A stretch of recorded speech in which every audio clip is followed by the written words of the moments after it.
That's just my game stack from Japan. All right, what's up, everybody? It has been a while. I think I tried to restart this channel several times with several videos that I've had ever since I went to Japan, and it never kind of materialized, mainly because I got so much stuff working on.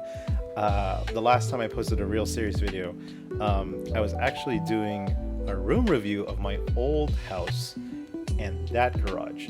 But I moved into a new house, I got a baby, and I had to renovate this garage because I used to be upstairs, and then the baby kicked me out. But it's fine, it's fair, it's totally worth it.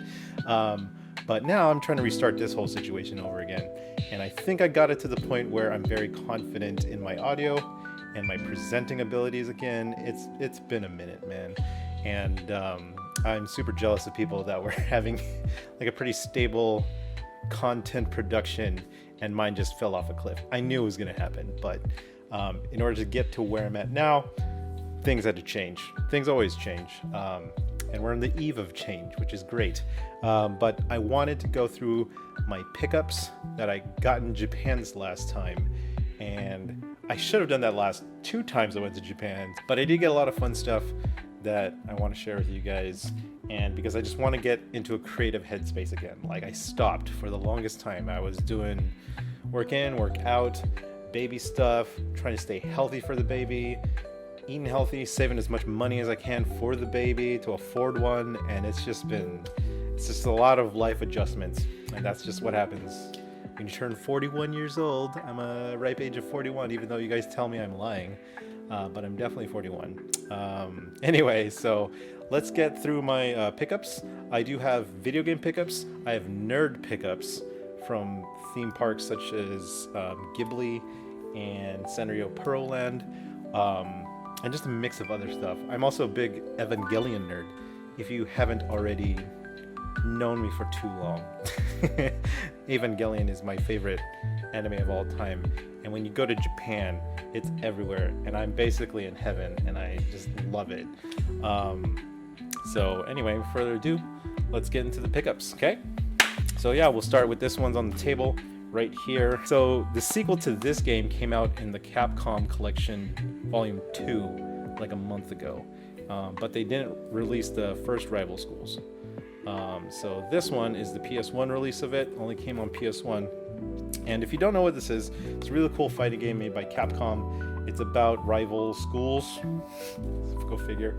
It's about schools that have like these weird specialties and they fight against each other.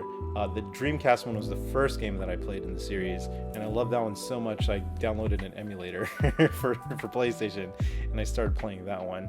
That one's it was super fun, just because like if you know Japanese culture and like how school, especially like middle school, and how important it is to them and how much they relive it, it's really all encompassed into this kind of game. And they all have weird special abilities. Like one school is really into baseball, another one's really into photography and like literature, another one is like really into like music, and they all have these weird fighting styles. If you ever watch like Prince of Tennis, it's kind of like the same deal. But anyway, I got that one right there. Second one I got for PS1 is Tobal #1, another fighting game. What makes this pretty special is, if you can see the artwork, it has Akira Toriyama artwork. This is one of the first video games he designed, what do you call it, like artwork for characters in the game. You know, he's the same guy that did Chrono Trigger, Dragon Ball Z, you know, all of those kinds of stuff like that. This is all him, and he passed away last year, sadly. So I never picked this one up. I've never played it before, but when I saw it on the rack, I was like, yeah, I'll grab this one. I think it was only like $8, something like that. If you see the Rival Schools one, it costs 2,800 yen, so that's about $20 roughly. So I mean, their exchange rate was really good. That's why I was going out there to collect all these games, because before, like prior to 2 years ago, like it was really easy to find a lot of retro games like anywhere in Tokyo. If you hit up like Suragaya, Super Potato, Beams, what else was there? There's a lot of places in Akihabara and other places inside of Tokyo that was easy to get. really good retro games at reasonable prices, because like the Japanese were just giving this stuff away. They don't want it anymore. They had too much inventory. But then 2 years ago, like they all caught on. So if you go to Akihabara to buy like retro games, it's actually really expensive, and the stock they have, it's not that special. They don't have really good like stock of stuff in there. So like these two I did pick up at the Super Potato over in Ikebukuro, which was, it had a better selection. The prices were okay, to the point where I'm like, that's reasonable. Because I remember seeing some of this stuff back 2 years and 3 years ago subsequently, and they're half of this price. It was ridiculous. But now that's not the case. You'll have to go into the cuts in order to get something really good. So I will explain that later on what I did and how I found some really good gets later on in the video. But let's keep moving on. A couple of games that I can't play natively onto my current console is GameCube, but I was shopping for one of these forever, and it's not that good of a copy, but these were getting expensive, and this one is the Zelda Wind Waker, and this is an okay copy. It's not the greatest version of this, but it was 20 bucks ish, and it's not the greatest condition. The box is pretty ratty. Not the box, how do you say that? In the Japanese GameCube, they have a cover. They have a paper cover. Can you see that? And then so you see how it's like kind of torn over like a plastic box, which is like a DVD case or whatever like that. So they just had paper, exposed paper the entire time. That's why they're not in great condition. But the inside is really good. And then I also got Mario 4. This is actually going to my neighbor because he loves the Mario Party series, and he's like a collector of American GameCube games, and he's like, yeah, just get me anything. I was just like, oh, this is a great one. And then so yeah, I picked these two up right there. So like I said earlier, in order for you to like really collect on good prices for some games, like you have to go out to other parts of the country other than Tokyo. Osaka was getting hard also, although I haven't been there in a couple of years. But the one city we went to, because it had the Ghibli theme park in it, was Nagoya. Nagoya was excellent. Like, they had really good stock of rare games, and at not crazy inflated prices. It was special. Like, I was doing some game hunting at the Super Potato there. So I've been to all Super Potatoes inside of Japan, by the way, now, when I hit up the Nagoya one. So Super Potato, Suragaya, they even have like these weird third party, like, how do you say that? It's like a cross between a Best Buy and like someone's garage. It was so weird. Like, they'll have vacuums for sale and TVs and dishwashers and baby stuff, and then they'll also have video games and like an electronics section, which is nuts. Like, because the type of quality of games that they had there was really good. And so when I did go to Super Potato, I did notice that some of the games I wanted were kind of pricey. I was just like, yeah, it's $40 or $70, which is okay for a certain collectible, I understand, but I was just like, I'm gonna wait till I see some stuff that's a little bit better in other places. So I went across the street to this one shop in Nagoya, across from Super Potato, and they had some awesome stuff over there. I got 2 more PlayStation 1 games. Both are from the Persona franchise. This one is Eternal Punishment, Persona 2 Eternal Punishment. This one is Persona 2 Innocent Sin. And so I don't know why they did this, but like, so when you shop for these are out on the shelf, and then you just grab them, and then the employee is supposed to like pick up the disc that's filed behind the counters, and they normally put them in the case, like, but they didn't. They just taped it like that together, and they put it in the bag for me. So I was like, okay, but these are in great condition. I held it in my hand, and she wrapped it all up in plastic and put all this sticker stuff on it, because that's what they do in Japan. And I held it, and I was like, damn, this person treated this thing right. It has some fading. The PlayStation logo right there, a little faded, because it was probably held on someone's shelf like that, and the UV rays got to it. But the rest of the like the book, the manual, the disc, and everything like that, they opened it for me, and it's flawless. Absolutely flawless. Anyway, if you don't know, these games are sold currently on PSN for I think like 14, 20 or 14 or $20, something around that range. If you have the physical copy, the North American copies, they're like 200 to 300, possibly even $400 now. I haven't even checked. But I mean, I own them on PSN, and I just recently got into the Persona series thanks to Persona 5 Royal, and I think they're amazing games. It's so stupid that it took me so long to get into them. But yeah, I just wanted to have like some really cool, like another Japanese RPG to have in my collection. So Persona Innocent Sin and Persona Eternal Punishment are finally in the collection. I would like to say physically. Anyway, so that's 4 PS1 games, 2 GameCube games. What else do I got? And from that same store, I went ham on that one store.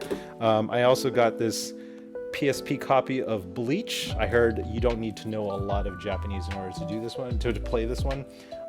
And Bleach is an anime series that I've been wanting to get into. I just don't have the time. But this PSP games are region free. So if you have an American one or European PSP or Japanese PSP, they all play together as long as you could understand the language. So yeah, grab that one. That was this is only 480 yen, which is like $2. It's like 250 to get that type of thing. Another game that I picked up from that same store was Dragon Quest 11. This isn't the definitive version, but it was 980 yen. So that's less. That's just over $6, maybe $6 exactly currently. And I've been wanting to get into DQ, especially the later versions because they're amazing. Also, again, Akira Toriyama designed games. Actually, that was my second game that I had. I didn't even realize that. But yeah, he's been doing the art for that joint for like a long time now. So yeah, I grabbed that one super cheap because I don't already have DQ11. I've been waiting for a sale on Xbox for it so I could use the Play Anywhere feature on my like Steam Deck and my phone and my Xbox all together and my PC all together. But it never goes deeper than $20, I've noticed. So I can't wait to play that one. Another gaming platform that is region free is Nintendo DS. 3DS is not, so it's region locked. All those games. It sucks because there's a lot of great 3DS games out there, especially that are exclusive to Japan.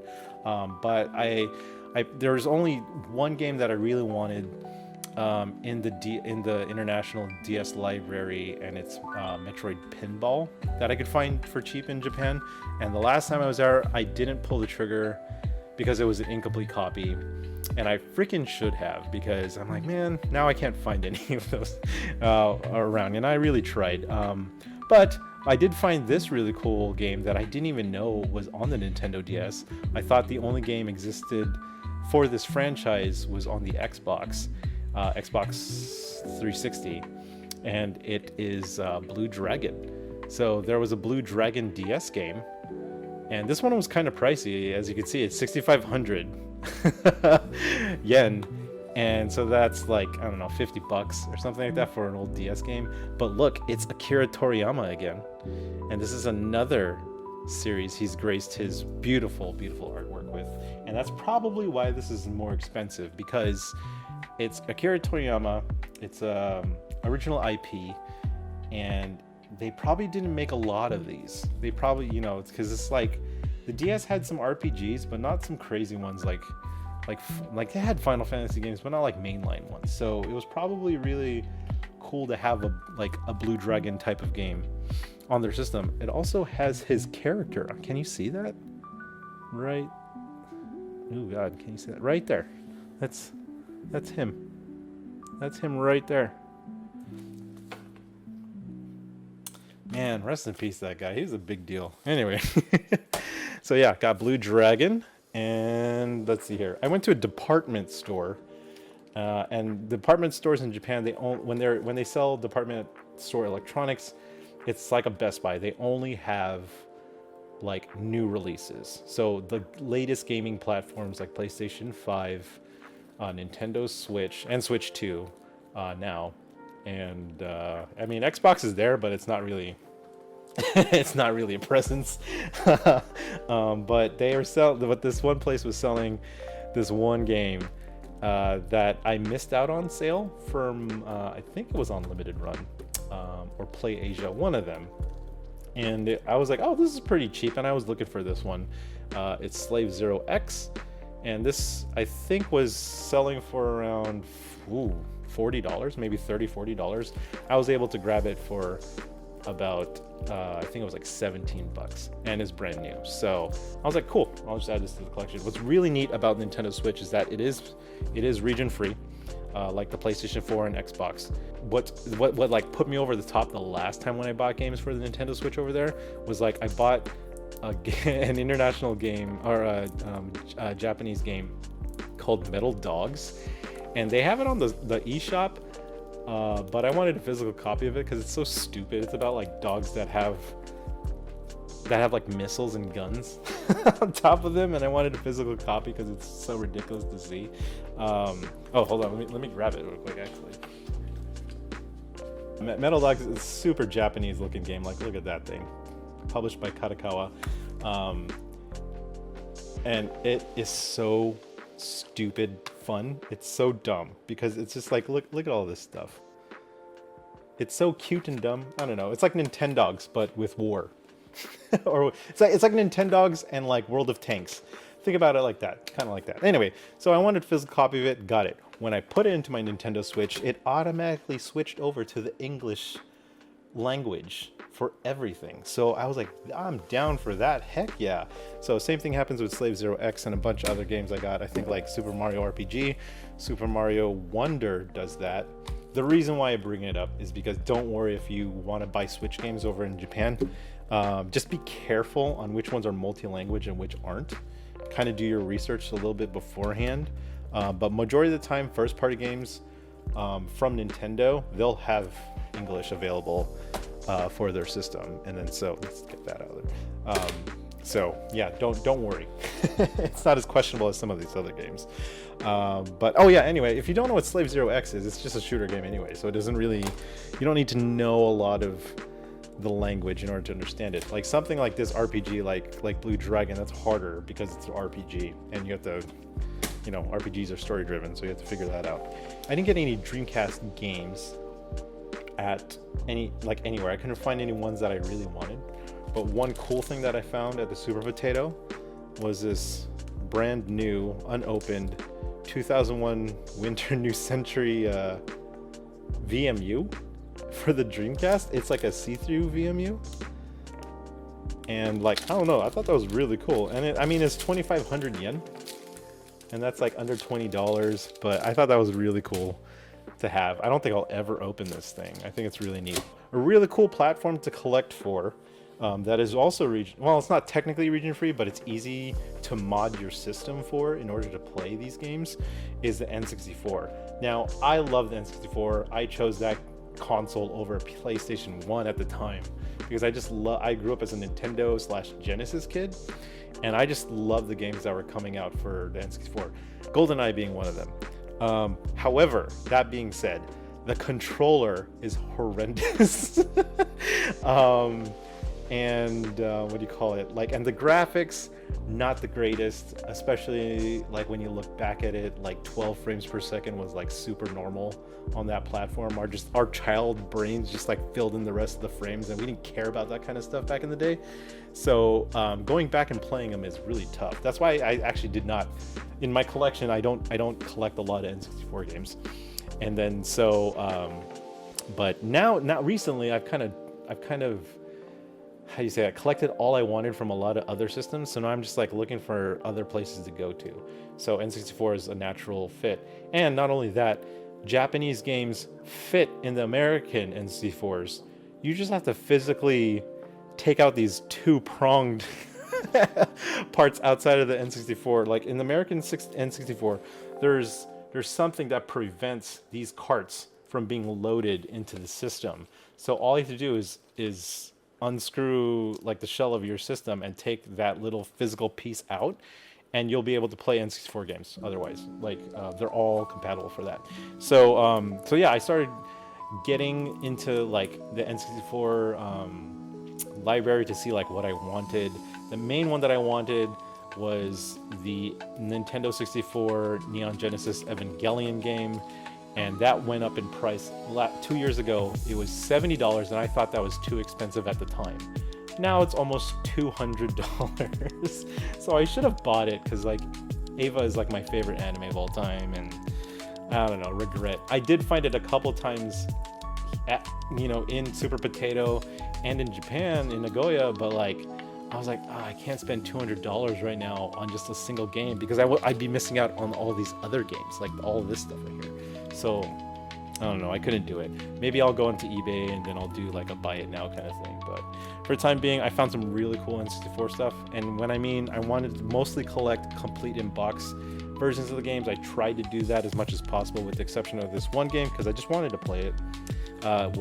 This one is F-Zero X. They had this on the Nintendo eShop. I'm sorry. So Nintendo had N64 games, SNES games, and NES games on the Virtual Console, and I did buy this one. I do remember getting this one, but I thought it was cool just to have, just to push my N64 to see how hard it was to get something like this going, because like it's very graphic intensive. F-Zero runs at a very quick clip, and I know the N64 struggles just even with the main stuff, so we'll see how that goes. Anyway, all right, so let's go through my complete inbox games that I got for the Nintendo 64. Let's start off with this one. This is Castlevania 64, and look at that glorious box art. It blows my mind that we don't have a new Castlevania game, or it's been like almost a decade since the last one, a mainline one anyway. And so yeah, this is crazy. Like I wanted to play the original N64 version of the Castlevania. It was crazy. Like this was the first time Castlevania was in 3D, and it didn't get well reviewed, because everyone was trying to figure out how do you control a person in 3D in a 3D polygonal space at the time. It's very new, brand new technology. So I forgive them a little bit for Konami trying it out. So anyway, I thought this was super cool. Like look how beautiful this packaging and everything is, and I know the box is kind of ratted out a little bit, but I don't know. First, being in someone's basement for the longest time, I thought that was really cool. And then what else we got here? I got Mario Kart 64. I think I want to collect all Mario Karts. I think that's my jam right now. I feel like Mario Kart is like one of my favorite racing franchises, and with the new Mario Kart Worlds, everyone's all about Mario Kart, and I've been all about Mario Kart ever since like the SNES days. So yeah, I'm glad the franchise is still around. So in the description of the game, you see all that kanji and everything like that. It says that the box is ripped, which is true. So it's a little bit discounted, but I thought it's a beautiful copy, even though I don't really care for this game. But it is Pokemon Stadium 2, and look at that, gorgeous. It's the foiling and everything, and then you got all like the newer generation Pokemons in there. I have Pokemon Stadium 1, and I think it's only cart. I don't have like the full complete inbox version of that, but man, this is a gorgeous copy. I can't wait to put this in like in one of my protectors, and so you could see the entire thing. It's so cool. So yeah, I saw that on the shelf, and this was only 3,200 yen, so about 20 bucks, something around that range. So I was like, yeah, got that thing. One of the cooler games that I got, that I was trying to hunt for here in America, but obviously everything retro in America is super expensive now because people are stupid, is this game. This is the first Smash Brothers game, and I just love like all the kitschy artwork. Like in the American version of this art, like it's not as friendly. Everyone's all like mean to each other, and like I just like that. It has like a Yoshi Story kind of vibe. Yoshi Story also really good N64 game. And then so they didn't box this up or anything like that, but here's the manual in the game. they left it to me to put this all inside the box. But yeah, super cool and complete. Like, I think there's, yeah, all the manuals and like plastic goodies are still inside of there. They just took out the booklet and the game for some reason. I don't know why they did that. So anyway, that's one of them, the most expensive N64 game. And the last game that I got this trip is expensive not only in Japan, but also in America. And in America, it's called Mischief Makers. Here it's, I think, Climax Landers. No, don't quote me on that. Hold on, let me double check that one. In Japan, it's called Troublemakers. And yeah, it's made by Treasure. If you guys don't know who Treasure is, then we can't be friends. But Treasure makes a lot of historic shoot-em-ups, shmups, like really cool, interesting, innovative shooting games with shooting mechanics in them. They're pretty revered in the Japanese public. So a lot of their games like this and Gunbird 2 and all these other games, they all like hold their value and they always go up. So I remember seeing this one 2 years ago and it was around $40 and now it's already jumped in twice the price. So I was like, this is cool, I'll grab this one. And it's a really cool looking box art and everything like that. This will go well on the shelf and whatnot. Man, published by Enix. This is before Square and Square Enix got together. And so yeah, that's the deal. Love those games, but I still have quite a few more stuff. So let me move all this junk out of the way so I can show you all the fun stuff you could have in Japan. Sorry folks, that's the end of part 1. I've decided to split this up into 2 parts, so look forward to part 2 later with all the nerd pickups and stuff like that. So enjoy. Bye.